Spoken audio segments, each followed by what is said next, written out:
اللهم صل على محمد وعلى آل محمد كما صليت على إبراهيم وعلى آل إبراهيم إنك حميد مجيد اللهم بارك على محمد وعلى آل محمد كما باركت على إبراهيم وعلى آل إبراهيم إنك حميد مجيد اعوذ باللہ من الشیطان الرجیم بسم اللہ الرحمن الرحیم۔ کلاس نمبر 8 ہم شروع کرنے جا رہے ہیں اور آج ہم نے مدینہ کے دور کا آغاز کرنا ہے۔ گزشتہ کلاس میں جو سوالات تھے وہ بہت زیادہ تھے، لیکن چونکہ آپ نے وہ تمام کلاسز بہت غور سے سنی تھی اس لیے آپ نے آسانی کے ساتھ ان کے جوابات دے دیے۔ آج ہم اپنے اس سفر کے دوسرے حصے کی طرف بڑھ رہے ہیں جو کہ ہے مدینہ کا دور، اور یہ 10 سال پر مشتمل ہے۔ پہلے آپ نے 13 سال مکہ کے پڑھے اور آپ نے اس کا خلاصہ بھی گزشتہ کلاس میں دیکھ لیا کہ بہت زیادہ مظالم تھے اور اب فیصلہ ہو گیا تھا کہ ہجرت کر لی جائے۔ آج کی اس کلاس میں جو کہ ہجرت کا بلکہ مکہ کا بالکل آخری سال اور مدینہ کا ابتدائی سال ہے، آج ہم پڑھیں گے کہ ہجرت کا حکم کیسے آیا، وہاں سے نکلے کیسے، پھر راستے میں کیا کیا پیش آیا، پھر مدینہ کیسے آمد ہوئی، اور مدینہ آنے کے بعد جو فوراً پہلے اقدامات لیے گئے وہ کیا تھے۔ آپ نے ہم آخری دفعہ جہاں پہ پڑھا تھا اور ہم نے اپنی بات مکمل کی تھی وہ یہ تھا کہ نبی کریم صلی اللہ علیہ وسلم نے تمام مسلمانوں کو اس بات کی اجازت دے دی تھی کہ وہ ہجرت کریں، اور سب نے کچھ ایک ایک دو دو کر کے وہاں سے جانا شروع کر دیا تھا، لیکن آپ صلی اللہ علیہ وسلم اللہ تعالیٰ کے حکم کا انتظار کر رہے تھے۔ پھر ایک روز ایسا ہوتا ہے کہ حضرت جبرائیل علیہ السلام آتے ہیں اور بتا دیتے ہیں کہ بس اب آپ کی ہجرت کا بھی حکم ہو گیا ہے اور آپ بھی اس وادی سے نکل جائیے۔ آپ صلی اللہ علیہ وسلم حضرت ابو بکر کے گھر جاتے ہیں اور ان سے کہتے ہیں کہ کچھ تنہائی میں بات کرنی ہے۔ وہ کہتے ہیں کہ یہاں آپ کے گھر والوں یعنی حضرت عائشہ جن سے نکاح ہوا تھا وہ کہتے ہیں کہ بس گھر والے ہیں اور یہاں پہ کوئی نہیں ہے۔ پھر آپ ان کو اطلاع کرتے ہیں کہ ہمیں نکلنا ہے۔ وہ پوچھتے ہیں یا رسول اللہ میں بھی؟ آپ کہتے ہیں کہ ہاں، اور پھر تیاری کا آغاز کر دیا جاتا ہے۔ اس وقت آپ صلی اللہ علیہ وسلم کی دل کی جو کیفیت تھی وہ مختلف کتابوں میں الفاظ ملتے ہیں۔ کہیں آتا ہے اے مکہ تو مجھے تمام دنیا سے زیادہ عزیز ہے مگر تیرے فرزند مجھے یہاں رہنے نہیں دیتے۔ آپ سمجھ سکتے ہیں کہ وہ جگہ جہاں انسان پیدا ہوا ہو، جہاں زندگی کا بڑا حصہ گزر گیا ہو، اس جگہ کو چھوڑنا، اس مجبوری کی حالت میں چھوڑنا اور دین کے لیے اپنی تمام چیزیں پیچھے چھوڑ کے چلے جانا، یہاں تک کہ خانہ کعبہ کو بھی چھوڑ کے چلے جانا، کتنا یہ دل پہ گراں ہوگا اور کتنی دل کے اندر یہ تکلیف ہوگی کہ کاش یہ لوگ سمجھ جاتے۔ پھر وہ رات آتی ہے جب کہ ہجرت کا فیصلہ ہو گیا ہے۔ ایک طرف ہم یہ جانتے ہیں کہ قریش نے دارالندوہ میں جمع ہو کے یہ پلاننگ کی تھی کہ بس اب ہم نے چھوڑنا نہیں ہے اور ہر قبیلے نے ایک شخص کو جو سب سے طاقتور ہو ہتھیار دے کے بھیجنا ہے اور چاروں طرف سے گھیر لینا ہے۔ اپنی منصوبہ بندی پہ عمل کرتے ہوئے وہ آتے ہیں اور آپ صلی اللہ علیہ وسلم کے مکان کا گھیراؤ کر لیتے ہیں۔ دوسری طرف آپ صلی اللہ علیہ وسلم اس حالت میں بھی جب اس شہر سے اس طرح نکالے جاتے ہیں آپ حضرت علی رضی اللہ تعالی عنہ ان کے سپرد امانتیں کرتے ہیں، اور وہ تمام چیزیں جو قریش ان کے پاس رکھوایا کرتے تھے وہ دے کے، اور اس کے بعد پھر آپ حضرت علی سے فرماتے ہیں کہ تم میرے بستر پہ لیٹ جاؤ، اور اس کے بعد آپ وہاں سے نکلتے ہیں۔ یہاں پہ ایک کردار حضرت علی کا بھی نظر آتا ہے نا، کہ جن کو معلوم ہے کہ یہاں پہ اللہ کے نبی صلی اللہ علیہ وسلم کے بستر پر ان کی جگہ لیٹ جانے کا مطلب کیا ہے، اور ان کو اندازہ تھا نا کہ کیا کیا پیش آ سکتا ہے۔ اور اس کے بعد پھر آپ صلی اللہ علیہ وسلم سورہ یاسین کی یہ آیت پڑھ کے وہاں سے نکلتے ہیں۔ ایک روایت میں یہ بھی آتا ہے کہ آپ کے ہاتھ میں مٹی تھی جس کو آپ نے ان کفار کی طرف پھینکا اور ان کو محسوس ہوا کہ گویا ان کو کچھ نظر نہیں آ رہا، اور آپ صلی اللہ علیہ وسلم وہاں سے نکل جاتے ہیں اور ان کو پتہ بھی نہیں چلتا۔ اگلے روز جب ان کو پتہ چلتا ہے تو شدید غم و غصہ ہوتا ہے کہ وہ وہاں دیکھتے ہیں کہ وہاں پہ آپ صلی اللہ علیہ وسلم کی جگہ حضرت علی رضی اللہ تعالی عنہ ہیں۔ ان کو لے جایا جاتا ہے، حرم کعبہ میں محبوس رکھا جاتا ہے اور اس کے بعد پھر چھوڑ دیا جاتا ہے، لیکن تلاش شدت سے شروع ہو جاتی ہے۔ تمام راستوں پہ پہرے دیے جا رہے ہوتے ہیں، انعام کا اعلان کیا جاتا ہے، اور دوسری طرف آپ صلی اللہ علیہ وسلم حضرت ابو بکر صدیق رضی اللہ تعالی عنہ کے ساتھ نکلتے ہیں، لیکن راستہ مختلف اختیار کرتے ہیں، اور اس کے بعد پھر پہلے آپ غار ثور پہنچتے ہیں اور وہاں پر 3 دن کا قیام ہوتا ہے۔ ایک چھوٹی سی جگہ ہے، آپ جانتے ہیں کہ خوف کا عالم بھی ہوگا، آگے کیا پیش آنے والا ہے، اللہ کی مدد اور اللہ کے بھروسے کے علاوہ ہاتھ میں کچھ نہیں ہے، لیکن وہاں پہ جب 3 دن گزارتے ہیں اس اثناء میں مکہ کے اطراف میں بھرپور کوششیں ہو رہی ہیں، ڈھونڈا جا رہا ہے۔ وہاں پر حضرت عبداللہ رضی اللہ تعالی عنہ جو حضرت ابو بکر رضی اللہ تعالی عنہ کے بیٹے تھے، وہ وہاں پر آیا کرتے تھے، رات وہاں پہ گزارا کرتے تھے، خبر بتایا کرتے تھے کہ مکہ میں کیا ہو رہا ہے، اور صبح وہاں سے روانہ ہو جاتے تھے۔ حضرت عامر بن فہیرہ جو حضرت ابو بکر کے غلام تھے، وہ بکریاں ہانکتے ہوئے اس طرح آتے تھے کہ رات میں وہ غار تک پہنچ جائیں، وہاں پہ وہ بکریوں کا دودھ دو دیتے تھے، اور آپ صلی اللہ علیہ وسلم اور حضرت ابو بکر وہ دودھ پی لیا کرتے تھے، اور صبح صبح وہ اپنی بکریاں لے کے حسب معمول ہانکتے ہوئے چلے جاتے تھے۔ حضرت اسماء رضی اللہ تعالی عنہا جو حضرت ابو بکر صدیق رضی اللہ تعالی عنہ کی صاحبزادی تھیں، ان کے بارے میں بھی ملتا ہے کہ وہ کھانا پہنچایا کرتی تھیں۔ یہ تمام چیزیں جاری تھی، لیکن اسی دوران میں یہ ہوتا ہے کہ جب کفار تلاش کرتے کرتے آتے ہیں تو وہ غار ثور تک پہنچ جاتے ہیں، یہاں تک کہ حضرت ابو بکر پریشان ہوتے ہیں کہ اگر انہوں نے جھک کے دیکھ لیا، اگر ان کو نظر آ گیا تو یہ تو ہمیں پا لیں گے، ان کو تو پتہ چل جائے گا، اور وہ پریشان ہو کے آپ صلی اللہ علیہ وسلم سے اس کا اظہار کرتے ہیں۔ تو آپ صلی اللہ علیہ وسلم جو جواب دیتے ہیں، قرآن بھی اس کو ذکر کرتا ہے، لا تحزن ان اللہ معنا، گھبراؤ نہیں، غمزدہ نہ ہو، اللہ ہمارے ساتھ ہے نا، اسی بھروسے پہ تو نکلے ہیں صرف اور صرف۔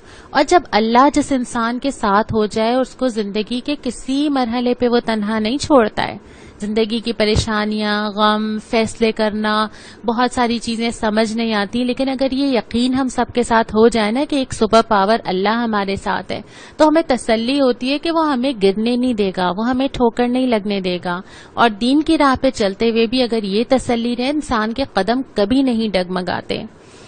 اب سفر کا دوبارہ آغاز ہوتا ہے، اور عبداللہ بن اریقظ یہ ایمان نہیں لایا تھا، یہ کافر تھا، لیکن ایک صالح فطرت شخص تھا۔ حضرت ابو بکر نے اس سے ڈیل کی ہوئی تھی کہ یہ 3 روز کے بعد آئے گا اور وہاں سے اونٹ لے کر آئے گا، اور پھر یہ بطور گائیڈ ساتھ ساتھ رہے گا۔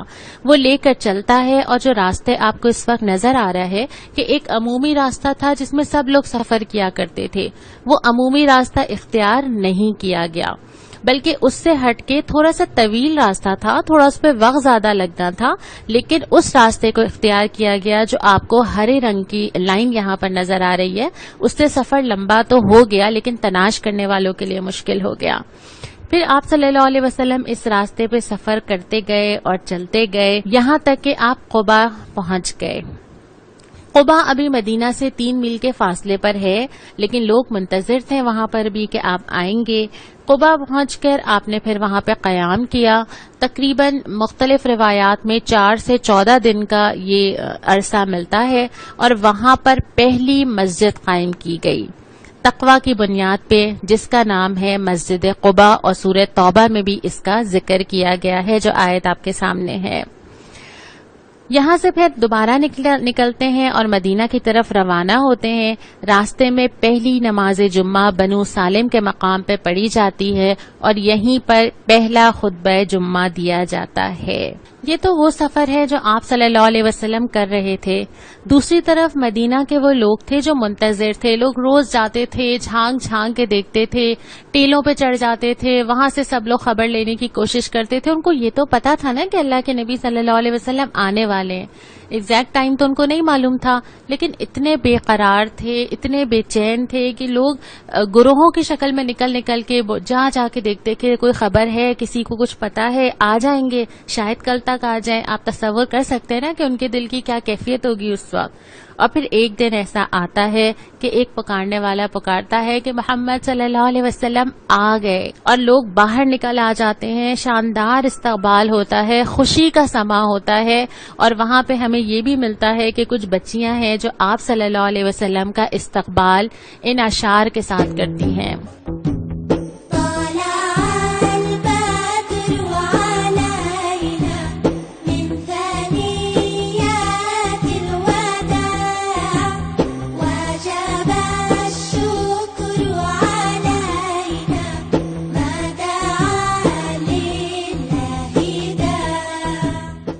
آپ صلی اللہ علیہ وسلم اس استقبال کے ساتھ مدینہ میں داخل ہوتے ہیں. ایک اطمینان، ایک سکون، ایک محبت، ایک دین کے لیے آگے بڑھنے کا جذبہ سب کے دلوں کے اندر ہے. اور پھر ہر ایک یہ چاہتا ہے کہ آپ صلی اللہ علیہ وسلم میرے گھر جائیں، میرے ساتھ رہیں، میری جگہ پہ اتریں. لیکن پھر آپ صلی اللہ علیہ وسلم حضرت ابو ایوب انصاری رضی اللہ تعالی عنہ کے گھر قیام کرتے ہیں. اس کے بارے میں 2 روایات ملتی ہیں. ایک یہ ہے کہ آپ کہتے ہیں کہ اونٹنی کو چھوڑ دو، جہاں یہ بیٹھ جائے گی وہیں پہ میرا قیام ہوگا. اور ایک روایت یہ بھی ملتی ہے کہ قرعہ ڈالا گیا. بہرحال دونوں صورتوں میں ہوا یہی کہ حضرت ابو ایوب انصاری رضی اللہ تعالی عنہ کا گھر وہ مسکن بنا جہاں اللہ کے نبی صلی اللہ علیہ وسلم نے سب سے پہلے قیام فرمایا.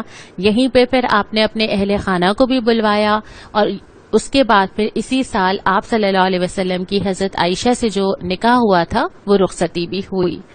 مدینہ پہنچنے کے بعد کچھ اہم اقدامات کیے گئے جو سب سے پہلے ہی کرنے چاہیے تھے. ایک اسلامی ریاست کی بنیاد رکھی جا رہی ہے نا. آپ صلی اللہ علیہ وسلم کو اچھی طرح معلوم ہے اور صحابہ کو بھی معلوم ہے کہ اگر ہم مکہ سے مدینہ کا سفر ہوا ہے تو اس کی وجہ یہی ہے کہ یہاں ہم نے قائم کر کے دکھانا ہے کہ اسلام ہوتا کیا ہے. یہ ہے وہ جگہ جہاں پہ اللہ اور اس کے رسول وہ تمام تعلیمات کو نافذ کر کے دکھائیں گے جو کہ قرآن چاہتا ہے یا پھر جو اللہ تعالیٰ کا مطلوب سسٹم ہے. سب سے پہلے چیز یہ کی جاتی ہے کہ پارلیمنٹ بنائی جاتی ہے، مسجد نبوی کی تعمیر کی جاتی ہے اور یہ پہلا قدم تھا. آپ وہ جگہ منتخب کرتے ہیں جہاں آپ کی اونٹنی بیٹھی تھی اور وہاں پہ اس زمین کے پوچھتے ہیں کہ کون ہے اس کا مالک. تو معلوم ہوتا ہے کہ 2 یتیم بچے ہیں. آپ چاہتے ہیں کہ ان سے خریدیں، وہ منع کرتے ہیں لیکن بہرحال ان کو قیمت دی جاتی ہے، وہ زمین لے لی جاتی ہے اور آپ صلی اللہ علیہ وسلم صحابہ کے ساتھ مل کر اس کی تعمیر شروع کرتے ہیں. دل کے اندر کتنا جوش، جذبہ، امید، کیا کچھ ہوگا نا اس وقت. اور آپ صلی اللہ علیہ وسلم ساتھ ساتھ شریک تھے اور جو الفاظ آپ کی زبان پہ تھے وہ سنیے. آپ کہتے ہیں اللہم لا عیش الا عیش الاخرہ فاغفر للانصار والمہاجرہ.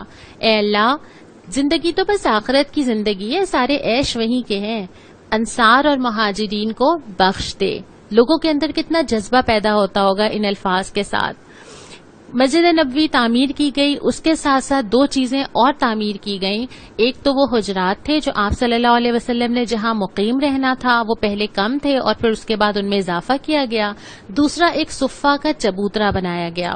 یہاں پہ وہ لوگ ہوتے تھے جن پہ معاش کی ذمہ داریاں بہت زیادہ نہیں تھیں، شادی شدہ نہیں تھے یا فیملیز نہیں تھیں، اور یہ لوگ یہاں پہ بیٹھ کے علم بھی حاصل کیا کرتے تھے، حدیثیں بھی لکھا کرتے تھے. تو یہاں پہ ان کے لیے ایک باقاعدہ جگہ تعمیر کی گئی اور ان کی کفالت یا ان کو کھانا کھلانا اکثر یہ ہوتا تھا کہ دوسرے صحابہ اٹھا لیتے تھے. تو ان 3 چیزیں یعنی مسجد، حجرات اور صفہ پر مبنی ایک پوری تعمیر کی گئی. دوسری چیز پھر یہ سوال ہوا کہ اچھا نمازیں یہاں پر ادا ہوں گی تو بلایا کیسے جائے گا. اس کے لیے سب سے رائے لی گئی. حضرت عمر کی رائے کا بھی ذکر ہے کہ انہوں نے کہا کہ پکارا جائے اور پھر آخر میں یہ قبول کی گئی اور اذان کا آغاز اسی وقت ہوا جو آج تک ہمارے کانوں میں 5 وقت گونجتی ہے. تیسری چیز کیا ہوئی کہ آپ صلی اللہ علیہ وسلم نے دنیا کی تاریخ کا ایک مثالی مواخات کا نظام بنایا، بھائی چارے کا نظام. انسان کی نفسیات کو سوچئے، ہم سب چاہتے ہیں جو ہو میں رکھ لوں، جو ہو اپنے لیے اور اپنے آنے والوں کے لیے جمع کر لوں، کچھ دوں تو کیوں دوں. لیکن وہ نظام ایسا تھا چونکہ امت واحدہ ہے اس لیے اس میں میں نہیں تھا، وہ ہم ہو چکا تھا. اور اس میں یہ تھا کہ پیئرنگ کر دی گئی کہ ایک انصار ایک مہاجر کا ذمہ لے لے اور وہ دونوں بھائی بھائی تصور ہوں گے اور ہر چیز میں شریک کریں گے. اور یہ ایک عرصے تک جاری رہا بغیر کسی نیگیٹیوٹی کے، بغیر کسی دل کی تنگی کے. کیا اللہ کی جنت کا سودا کرنے کے بعد ہی یہ پیدا ہو سکتا ہے نا. اگر کوئی انسان دنیا چاہتا ہوگا وہ دنیا شیئر نہیں کرے گا. یہ ہمت ہوگی کہ جو میرا مال ہے وہ اللہ کے لیے لگ جائے، کسی مسلمان بھائی کی ضرورت پوری ہو جائے، اللہ کے دین کے کام آ جائے، لیکن اس کے بدلے مجھے تو جنت ملے گی نا. یہ یقین ہی ایسا ایثار پیدا کر سکتا ہے. اگلی اہم چیز جو آپ صلی اللہ علیہ وسلم نے کی کسی بھی اسلامی ریاست کے لیے، وہ پہلی چیز ہے دستور کی تیاری یا کانسٹیٹیوشن کی بیس بننا، اور اسے میثاق مدینہ کہا جاتا ہے۔ مدینہ پہنچنے کے بعد آپ نے سب سے پہلے وہ معاہدہ کیا، اور یہ معاہدہ مسلمانوں کا بھی مسلمانوں کے ساتھ ہے اور مسلمانوں کا یہودیوں کے ساتھ بھی ہے۔ جتنے لوگ مدینہ میں آباد ہیں آپ جانتے ہیں نا، اس وقت وہ بھی ہیں مہاجرین جو لٹے پٹے وہاں سے آئے ہیں، وہ انصار بھی ہیں جنہوں نے بہت خوش دلی سے ویلکم کیا ہے، وہ مشرکین بھی ہیں جو وہاں پہ مقیم ہیں، اور وہ یہودی بھی ہیں جو کہ دل سے ساتھ نہیں ہیں لیکن اس وقت مغلوب ہیں اور کسی بھی موقع کو چھوڑیں گے نہیں۔ ان سب کے لیے مجموعی طور پہ جو معاہدہ کیا گیا، اس کے کچھ اہم نکات میں آپ کے سامنے رکھتی ہوں تاکہ آپ کو اندازہ ہو جائے کہ اسلامی ریاست کی یہ بیس ہے، یہیں سے شروع ہوتی ہے اسلامی ریاست۔ کچھ چیزیں یہ طے کہی گئیں کہ جو چیزیں پہلے چل رہی تھیں وہ چلتی رہیں گی، خون بہا، فدیہ، یہ ساری چیزیں پہلے بھی ہوتی تھیں۔ کوئی کسی کو قتل کرتا ہے، قصاص لیا جاتا ہے یا رقم لی جاتی ہے، وہ جاری رہے گا۔ یہودیوں کو مذہبی آزادی ہوگی اور ان سے کوئی تعرض نہیں کرے گا، وہ بطور ذمی اپنی جگہ پہ اپنی تمام چیزیں انجام دے سکتے ہیں لیکن غالب بہرحال نہیں آ سکتے۔ مسلمان اور یہودی آپس میں دوستانہ برتاؤ رکھیں گے، ان میں سے کسی کو بھی لڑائی پیش آئے گی تو سب ایک دوسرے کی مدد کریں گے، لیکن قریش کو کوئی امان نہیں دے گا۔ اگر مدینہ پہ حملہ ہوگا تو دونوں فریق مل کے مقابلہ کریں گے، کوئی صلح کرے گا تو دوسرا بھی اس میں شامل ہوگا، لیکن مذہبی لڑائی سے مستثنا ہے۔ مظلوم کی مدد اور ظالم کو روکنے کے لیے سب شریک ہوں گے۔ اور بہت ساری چیزیں ایسی تھیں کہ زیادتی، ظلم، گناہ، فساد کسی کے خلاف بھی برداشت نہیں کیا جائے گا۔ اور سب سے اہم ترین شیخ جو اسلام کی ریاست کی بنیاد ہے، جو پاکستان کی ریاست کی بنیاد ہے، وہ کیا ہے کہ ہر معاملے میں آخری فیصلہ اللہ اور رسول صلی اللہ علیہ وسلم کا ہوگا۔ یہ ایک جملہ نا صرف ریاست نہیں، یہ میری زندگی، میرا گھر، میری خوشی، میری غمی، میرے پارلیمنٹس، میرے بازار، میری شادیاں، میری ایجوکیشن، میرا سوشل سسٹم، میرا معاشی نظام، میرا سیاسی نظام، میری حکومت، یہ ایک جملہ ہر جگہ درکار ہے، اور اس کے بغیر اسلام پہ عمل نہیں ہو سکتا کہ جو چیز اللہ اور اس کے رسول نے بتا دی ہے اس کو تو امپلیمنٹ ہونا ہی ہونا ہے، اور اس سے ٹکرانے والی کوئی چیز، کوئی بھی انسان، کوئی بھی ریاست، کوئی بھی نظام برداشت نہیں کرے گا۔ تو یہیں سے نبی کریم صلی اللہ علیہ وسلم نے شروع کیا۔ یہ آسان کام بہرحال نہیں تھا، جتنے لوگ اس وقت سرنڈر کر رہے تھے ان میں ہر طرح کے لوگ شامل تھے۔ آگے کیا کیا فیس کیا ہم انشاءاللہ تعالی اگلی کلاس میں پڑھیں گے۔ آج کی حدیث حضرت عمر بن عبسہ کے سوال کے بارے میں ہے۔ ایک طویل حدیث ہے جس میں انہوں نے رسول اللہ صلی اللہ علیہ وسلم سے بہت سے سوال کیے، لیکن ایک سوال جو ان کا ہجرت کے بارے میں تھا کہ یا رسول اللہ صلی اللہ علیہ وسلم، کون سی ہجرت افضل یا معیاری ہے؟ آپ نے فرمایا وہ یہ کہ تم ان چیزوں سے کنارہ کش ہو جاؤ جو تمہارے پروردگار کو ناپسند ہے، اور یہ پوری لائف کی جدوجہد ہے، پوری زندگی کرنا ہے نا، زندگی صبح بھی، دوپہر بھی، شام بھی، ہر وقت مجھے اور آپ کو یہ ہجرت کرنی ہے، کچھ چیزوں کو چھوڑنا ہے اور کچھ چیزوں کی طرف قدم بڑھانا ہے۔ آج کی سنت نبی کریم صلی اللہ علیہ وسلم کا پسندیدہ رنگ ہے۔ آپ نے فرمایا سفید لباس پہنا کرو، سفید ہی کپڑے میں اپنے مردوں کو کفن دو، یہ زیادہ پاکیزہ اور زیادہ پسندیدہ ہے۔ سفید لباس ہم پہنتے ہی ہیں، لیکن اگر ہم اس کو سنت پہ عمل کی نیت کر کے پہنیں گے تو یہ ہمارے لیے ثواب کا سبب بھی بنے گا۔ آج کا سوال یہ ہے کہ ابھی جو ہم نے ہجرت کا یہ پورا سفر پڑھا، اس پورے سفر میں حضرت ابو بکر صدیق رضی اللہ تعالی عنہ کے کردار سے ہمیں کیا رہنمائی ملتی ہے، یہ آپ مجھے لکھ کر بھیجیں گے۔ اسی پر ہم اس پورا ہفتہ غور کریں گے۔ آپ نے اس پورے ہفتے میں بہت ساری اپنی پسندیدہ نعتیں مجھے بھیجیں، اور میں نے آپ سے یہ وعدہ کیا تھا کہ ہم بھی اپنی پسندیدہ نعت آپ کو سنائیں گے۔ تو آج کی یہ کلاس جو ہے وہ ہم آج اپنی پسندیدہ نعت پہ مکمل کرتے ہیں۔ انشاءاللہ ہم مدنی دور کا دوسرا سال اگلے ہفتے پڑھیں گے۔ السلام علیکم۔